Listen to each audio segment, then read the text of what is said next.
Successfully adapting anime into a live-action film or series is an almost impossible task.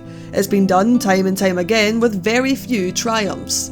Netflix has joined the game, not only creating original anime, but also original live-action adaptions, which have both seen their critical successes and critical failures.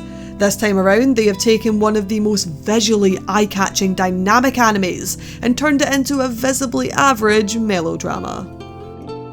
My name is Ayla, and this is my review of TV Tokyo's and Netflix's live-action adaptation of Mob Psycho 100. In order to be 100% transparent with you, you should know that Mob Psycho 100 is one of my favourite animes ever made, so I come at this review with a wealth of knowledge about the source material.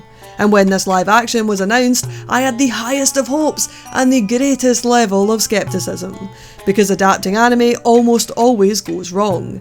If you're going to take something that's animated and put real people in the roles, you need to choose the right story.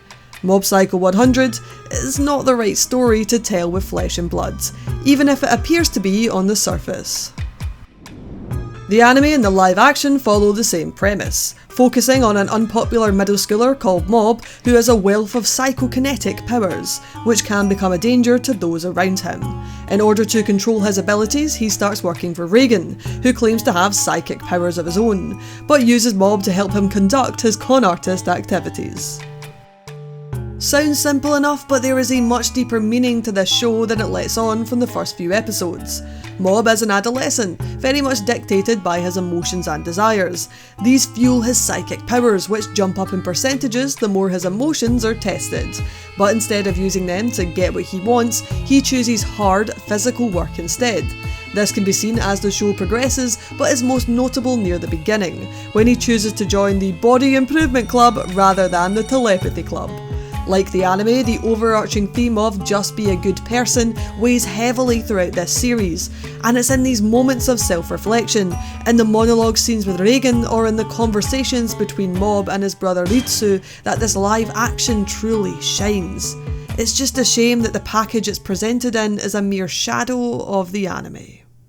Mob Psycho 100's biggest asset is its animation. It takes a dull, seemingly mundane world and makes every single part of it feel alive. From the colour palette to the character animation, there isn't a scene of the original show that doesn't stand out, and this just doesn't translate into its live action adaptation. The CGI does an almost passable job of demonstrating the cast's psychic powers, but without animation they just don't leave the same impact. And don't get me started on Dimple. What happened here?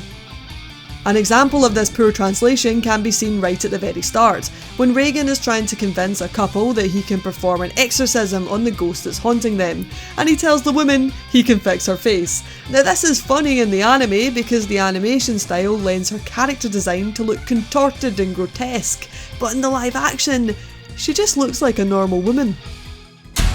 And so it's here and in so many other places that we lose our humour. Because in the animation, this is where the funny moments are accentuated, so without that, they just fall rather flat.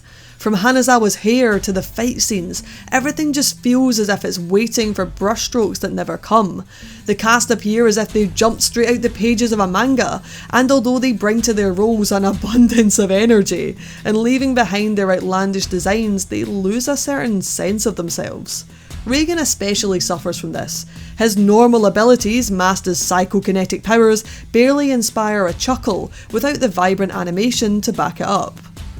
It's clear though that the live action is trying to leave its own stamp on Mob's story. The omittance of certain characters and the introduction of others is an obvious attempt to develop its own originality. However, those pluses and minuses don't equal a reason to create the show at all, especially when the anime exists. And this is a problem all live action adaptations face. What can this live action do that the source material cannot? In this case, the anime does everything better, but the live action may appeal to a Westerner with no love of animation, or someone who's never seen the original. Because after all, the themes are there. You don't need to have special powers to be special. Mob Psycho 100 aims for a maximum percentage of effort that its budget would allow, but only the anime can tell Mob's story to over 100%. If everyone is not special, maybe you can't be what you want to be. それぞれの答えにつかる誰